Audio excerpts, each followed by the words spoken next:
अरे राधा, ओ गुड्डी, जरा जल्दी करो भाई।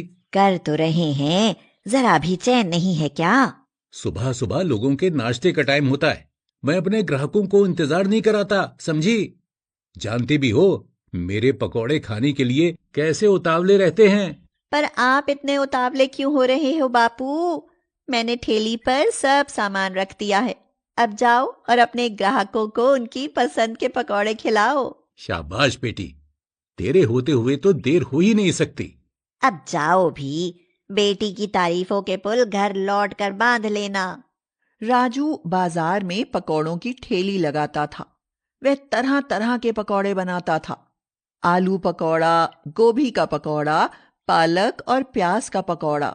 वह सभी तरह के पकौड़े अच्छे बनाता था, पर उसके तीखी मिर्च के पकौड़ों की तो बात ही कुछ और थी। जो भी खाता तारीफ करता रह जाता। वाह भाई वाह, राजू पकौड़े वाले, तीखी मिर्च के पकौड़े का तो जवाब ही नहीं। तीखा है पर चटनी के साथ बिल्कुल भी तीखा नहीं लगता। अरे ये राजू पकौड़े वाले की स्पेशल चटनी है साहब, खास तीखी मिर्च के पकौड़ों के लिए तैयार की है। हाँ, तभी तो इतनी मजेदार है। राजू बाजार में राजू पकौड़े वाले के नाम से मशहूर था। सब उसे राजू पकौड़े वाला कहकर बुलाते थे और उसी से पकौड़ा खाना पसंद करते थे। ठेला लगाते ही ग्राहक जमा हो जाते थे और शाम होने से पहले ही सब पकौड़े बिक जाते थे। जबकि उसके आसपास पकौड़े बेचने वालों के पकौड़े शाम तक भी रखे ही रहते थे। इस राजू पकौड़े वाले के सारे पकौड़े शाम होने से पहले ही बिक जाते हैं और हमारे शाम तक भी नहीं बिकते। पता नहीं ऐसा क्या है इसके पकौड़ों में। है क्या मालकिन, तजुर्बा है तजुर्बा, पकौड़े बनाने का खास तजुर्बा। चुप कर, नौकर कहीं का। नौकरी मेरी करता है और तारीफ उस कमबख्त राजू पकौड़े वाले की। गलती हो गई मालकिन। पकौड़े बेचकर राजू की कमाई तो ठीक ठाक हो जाती थी। घर का खर्च निकाल कर कुछ पैसे बच भी जाते थे। इन बचे हुए पैसों को राजू बड़ा संभाल कर रखता था, क्योंकि इन पैसों से वह अपनी बेटी गुड्डी की शादी करना चाहता था। एक दिन राजू पकौड़े बेचकर घर आता है तो राधा से कहता है। अरे सुनती हो राधा, हाँ, सुन तो रही हूँ। कहो, क्या कहना है?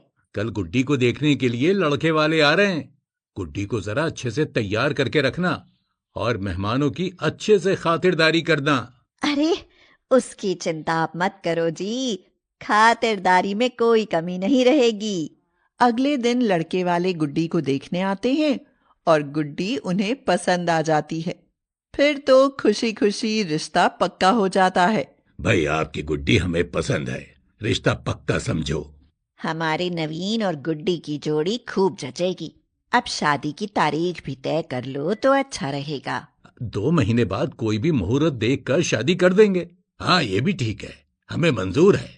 उस दिन के बाद राजू और राधा गुड्डी की शादी की तैयारी में लग जाते हैं। सब बहुत खुश होते हैं।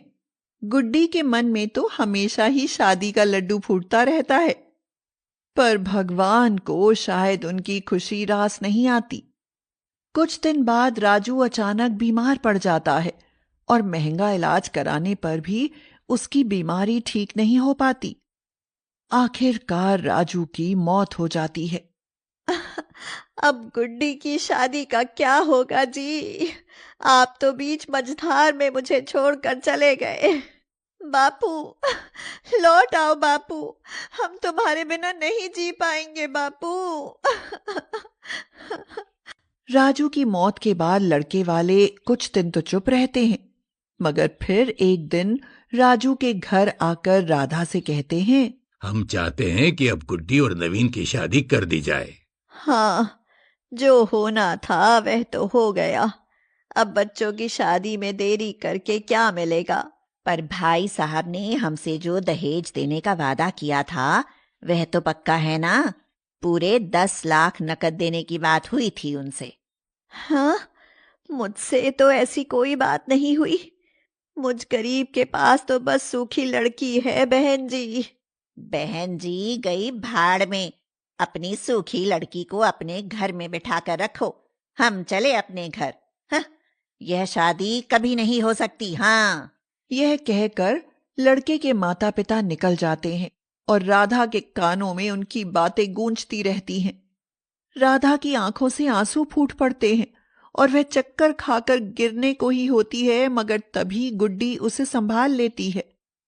बेचारी राधा माथा पकड़कर बैठ जाती है और रोते हुए कहती है, तेरे बापू क्या चल बसे, सब कुछ खत्म हो गया।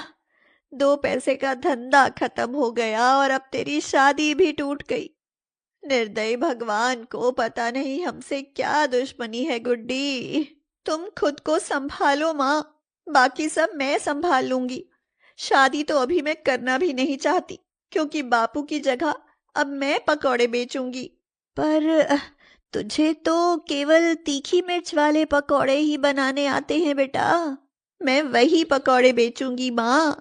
गुड्डी भी राजू की तरह तीखी मिर्च के अच्छे पकौड़े बना लेती थी, इसीलिए वह तीखी मिर्च के पकौड़े बेचने का फैसला करती है और अपने पिता की ठेली पर पकौड़े रख बाजार में पहुंच जाती है और आवाजें लगाती है, आइए आइए, तीखी मिर्च का पकौड़ा खाने के लिए आइए। खट्टी मीठी चटनी के साथ तीखी मिर्च का पकौड़ा खाएंगे तो मस्त हो जाएंगे। राजू पकौड़े वाले की जगह उसकी बेटी को पकौड़े बेचते देख लच्छो हंसने लगती है और कहती है, बाप तो चल बसा, अब बेटी आई है पकौड़े बेचने। देख लेना, इसके तीखी मिर्च के पकौड़े खाना कोई पसंद ना करेगा। हाँ। वो तो पकौड़े खाने के बाद ही पता चलेगा ना मालकिन। चुप कर, नौकर कहीं का, मालकिन से जबान लड़ाता है। गलती हो गई मालकिन। राजू पकौड़े वाले की ठेली देख कुछ पुराने ग्राहक ठेली पर चले आते हैं। कौन कौन से पकौड़े बेचती हो? मैं तो बस तीखी मिर्च के पकौड़े बेचती हूँ काका, एक बार खाकर तो देखो। हाँ हाँ, खिलाओ। जो ग्राहक गुड्डी के तीखी मिर्च के पकौड़े खाता हैरान ही रह जाता, खुशी से फूला नहीं समाता और तारीफ पर तारीफ करता जाता। ग्राहक कहता, वाह, ऐसे तीखे पकौड़े तो राजू भी नहीं बना पाता था जैसे तुम बनाती हो। बिल्कुल सही, तुम्हारा तीखा पकौड़ा तो खूब चलेगा, खूब। देखना, सब पकौड़े वाले फेल हो जाएंगे। कुछ दिन बाद यही होता है। लोग सब पकौड़े बेचने वालों को छोड़ गुड्डी के तीखी मिर्च के पकौड़ों पर टूटने लगते हैं। गुड्डी के पकौड़े धड़ाधड़ बिकने लगते हैं। गुड्डी की यह कामयाबी देख लच्छो के तो बदन में आग ही लग जाती है। वह कहती है, यह कमबख्त छोकरी तो बाप से भी आगे निकल गई। सारी कमाई तो इसी की हो रही है, हम तो बस खामखा पकौड़े रख कर बैठे हैं। कुछ तो करना पड़ेगा।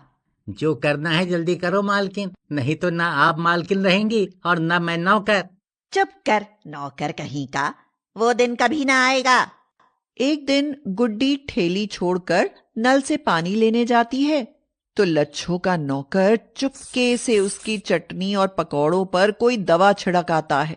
फिर कुछ देर बाद जब ग्राहक गुड्डी के पकौड़े खाते हैं तो सबको उल्टियां आने लगती हैं। एक ग्राहक गुस्से से कहता है, अरे ये क्या खिला दिया तूने? पकौड़े खिला रही हो या जहर? ग्राहकों की यह हालत देख गुड्डी घबरा जाती है और उन्हें समझाने की कोशिश करने लगती है। भगवान का वास्ता भाई, मैंने पकौड़ों में ऐसा कुछ भी नहीं मिलाया जिससे लोगों की सेहत खराब हो। नहीं मिलाया तो फिर हमें उल्टियां क्यों लग रही हैं? तभी लच्छो और उसका नौकर आग में घी डालने आ जाते हैं। लच्छो कहती है, इसने जरूर कुछ मिलाया है। कमबख्त जहरीले पकौड़े खिलाकर लोगों को मारना चाहती है। मैं तो कहता हूँ इसे खूब मारो, इसकी ठेली तोड़ दो और इसे पुलिस के हवाले कर दो। पर भगवान हमेशा सच्चे के साथ होता है, झूठे के नहीं। इससे पहले कि लोग गुड्डी के खिलाफ कुछ करते, एक बुढ़िया वहां आ जाती है और लच्छो के नौकर को जोर से तमाचा जड़ती है और कहती है, झूठे मक्कार बदमाश, मैंने अपनी आंखों से तुझे इसके पकौड़ों पर कुछ छिड़कते देखा है। बोल, तू क्या छिड़क रहा था? जल्दी बता, वरना आज तेरी खैर नहीं। वो मैंने अपनी मालकिन के कहने पर गुड्डी के पकौड़ों और चटनी पर जहरीले केमिकल का छिड़काव किया था। मालकिन इसे यहाँ से भगाना चाहती थी। यह सुनते ही लोगों को लच्छो और उसके नौकर पर बहुत गुस्सा आता है और वे उनको पकड़कर पुलिस के हवाले कर देते हैं। इसके साथ ही सब गुड्डी से माफी मांगते हैं और उस दिन के बाद गुड्डी के तीखी मिर्च के पकौड़े लोगों की पहली पसंद बन जाते हैं।